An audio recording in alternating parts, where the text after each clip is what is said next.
Eu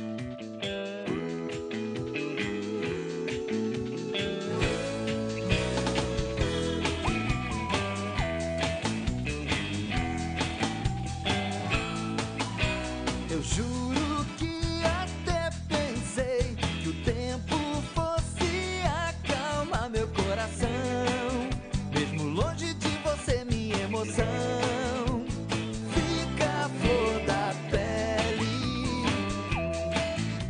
Eu juro que até chorei, não sei por quanto tempo fiquei sem entender essa coisa que dá medo, a paixão. Fica a flor da pele.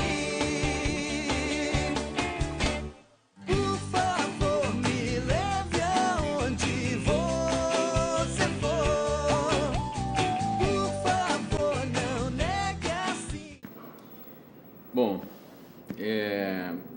sou carioca, nascido e criado no Rio de Janeiro, no subúrbio de Olaria. Depois eu fui para o Grajaú e 59 anos, bem vividos, muito bem vividos, graças a Deus. Muito feliz com a minha trajetória, com a minha vida, né? E eu venho de uma família de músicos, uma família famosa de músicos, né? Quem não conhece o cantor Calbi Peixoto? O Calbi é irmão da minha mãe, que por sua vez minha mãe também foi cantora de rádio nos áureos tempos da Rádio Nacional, nos anos 50, por aí. Então a família praticamente dos dois lados, tanto do lado do meu pai quanto do lado da minha mãe, é muito musical, né? Papai, Geraldo Medeiros dos Santos, um primeiro pistonista da Orquestra Tabajara, um dos fundadores da Orquestra Tabajara, com Severino Araújo. Então papai construiu toda uma carreira na música, né? Compositor, com músicas gravadas, músicas de carnaval, gostava de fazer frevos e marchinhas. Uma das músicas talvez mais gravadas no Brasil dele é O Sanfoneiro Só Tocava Isso, que nos dá um bom direito autoral, eu diria, esses anos todos. Eu vou cantar só uma palhinha para vocês descobrirem que tal música é essa. É uma música que começa assim: tagaragara tararara, tagaragara tararara, tagaragara tararara, parararana. O baile lá na roça foi até o sol raiar, a casa estava cheia, mal se podia andar. Essa música que todo mundo conhece, que está em todos os discos de música junina, entrou agora no filme Se Eu Fosse Você 2, enfim, ela é uma música muito divulgada. Então papai era um pistonista. O que eu sei de música eu aprendi ouvindo ele tocar pistão e um pouco de teoria que ele me ensinou, e isso por parte de pai. Então eu apesar de ter me formado em jornalismo lá aí na faixa, né, no início dos anos 80, e também me formado em história pela Gama Filho, eu não podia deixar de ouvir música, né? Eu cresci nesse ambiente musical e de efervescência musical, porque na casa da minha avó ia Dalva de Oliveira, Dolores Duran, Marlene, Milinha Borba, esse pessoal do rádio, os amigos do Calbi, iam para lá almoçar, cantar, passavam a tarde lá com a minha avó, com a minha família. Então eu, muito menino, eu fui crescendo ouvindo esse pessoal e fui me entusiasmando por música, né? A música está no sangue. Na realidade, a música, eu acho que foi um fator que nos aproximou, né? Nós nos conhecemos na faculdade de História, nós dois nos formamos em História, e na minha casa existe um conjunto Coisas Nossas que ensaiava na minha casa. Minha relação com música, minha família é extremamente musical também. Então quer dizer, na hora que a gente se encontrou, o flautista do Coisas Nossas tocava na banda do Dalmo também, Caminho da Roça, na época, né? Isso foi em 76. E a partir daí a gente se identificou, e a música, eu cantei também no coral da ProArte junto com ele, e a gente acabou, quer dizer, começamos a namorar, E nós estávamos sempre nos palcos descobrindo músicas novas, torcemos muito por Djavan, todos os mineiros, então a gente sempre foi muito, fomos muito companheiros em relação à música, né? E eu acho que uma coisa que sempre nos aproximou muito foi a liberdade e essa possibilidade da música como um todo e não especificamente um determinado tipo de música. Então, eu fiz balé durante 10 anos, então desde a música clássica, o pai dele era compositor, né, e maestro e fez muitos frevos importantes. A família também muito ligada ao samba, a música popular brasileira. Na minha casa tinha encontros de música com bossa nova, né? Solteira. Então, eu acho que essa abertura para qualquer tipo de música foi uma coisa, eu acho que muito importante, que a gente procurou passar um pouco para as meninas. E comigo, assim, quando eu nasci, ele fez uma música, né, que é Fraldas de Pano, e assim, uma das lembranças que eu mais tenho de quando eu era pequena era a casa cheia e o violão na mão, e eu deitada no colo de um, entendeu? Dormindo, mas ouvindo as músicas. Então, eu sempre adorei a casa cheia, todo mundo cantando, dançando junto.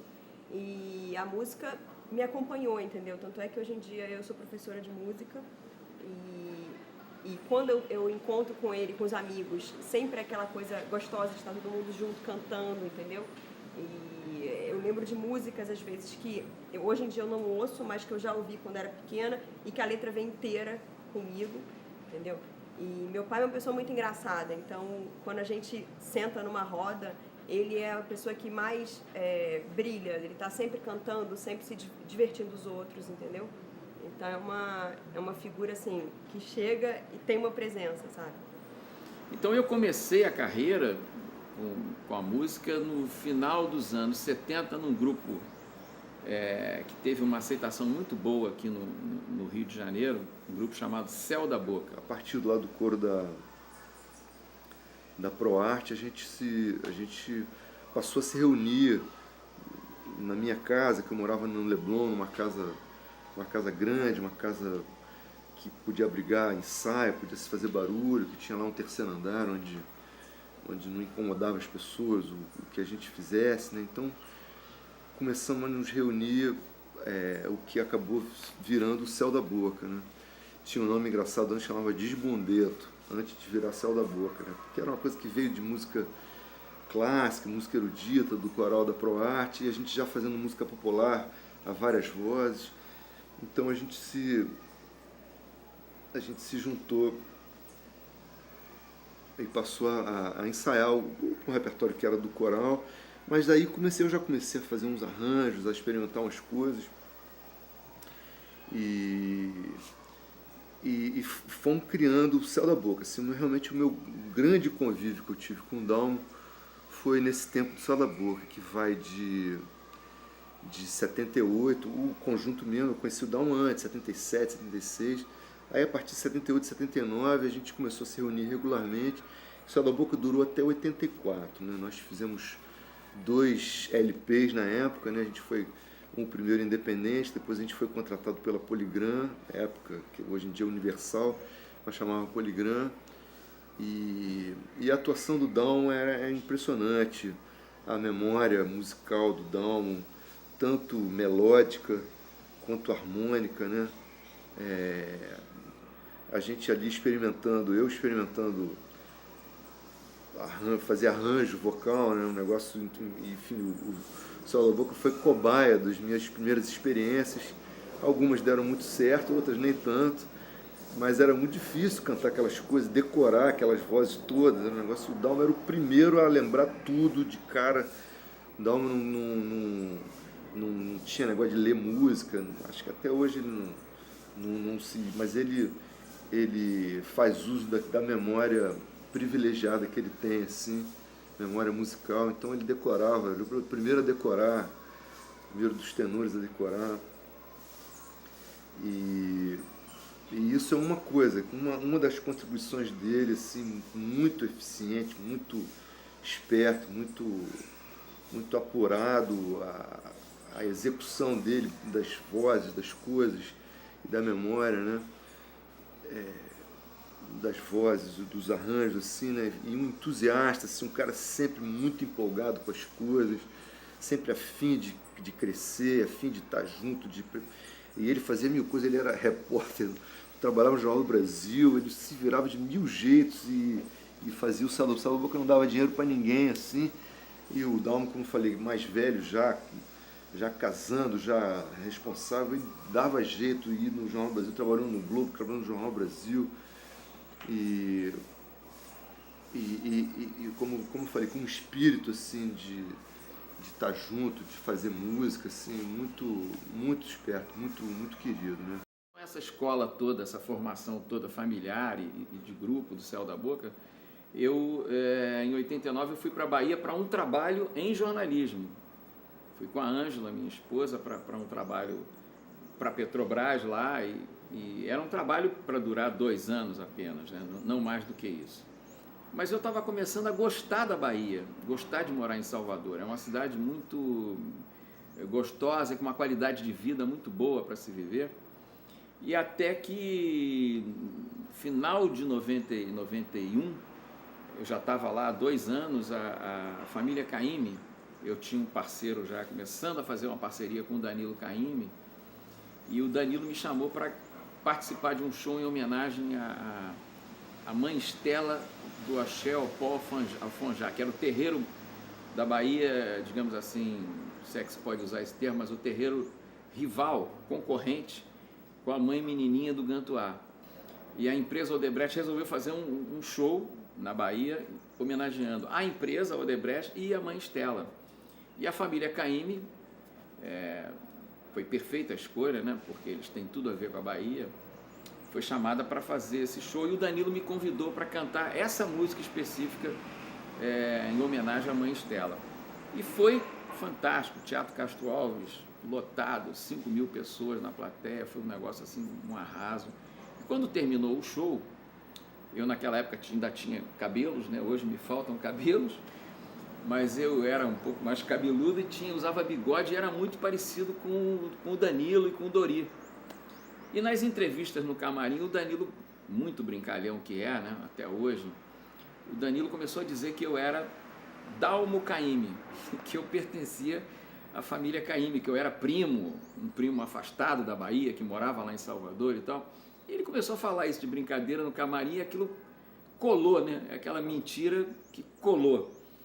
Aí quando eu fui entrevistado depois do show, eu falei, você é Caymmi, você mora aqui na Bahia, como é que a gente não sabia de você? Aí eu, por mais que dissesse que aquilo era uma brincadeira do Danilo, aquela brincadeira começou a ficar como verdadeira, e um cara chamado Wesley Rangel, que vem a ser o dono do maior estúdio de gravação na Bahia, que é o Estúdio WR, ele conhecia o Céu da Boca, ele tinha os 2 discos que o Céu da Boca gravou aqui no Rio, o primeiro disco independente, o segundo já pela Polygram, e ele adorava música vocal, e ele tinha os discos, e ele percebeu que eu era o Dalmo que estava lá na capa do disco que ele tinha em casa, né?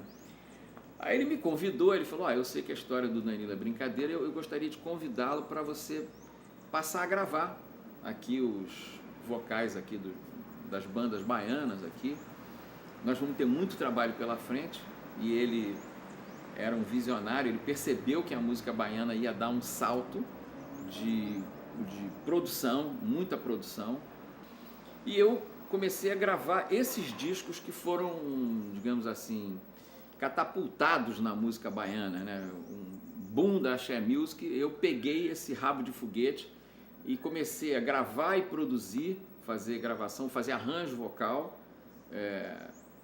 Uma das grandes cantoras da Bahia, que é a Ângela Lopo, grande amiga, né? Praticamente quase todos os discos eu gravava com ela, com a Ângela Lopo e a Tita Alves, que hoje são backing vocais, depois de ter passado por Gilberto Gil, fizeram muito show com o Gil, hoje elas cantam com a Claudinha Leite, né?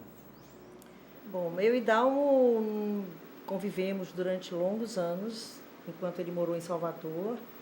E depois também, quando ele veio para o Rio, a gente continuou mantendo contato, porque nos tornamos grandes amigos a partir do nosso trabalho. E nós trabalhamos muito juntos, fazendo música na Bahia.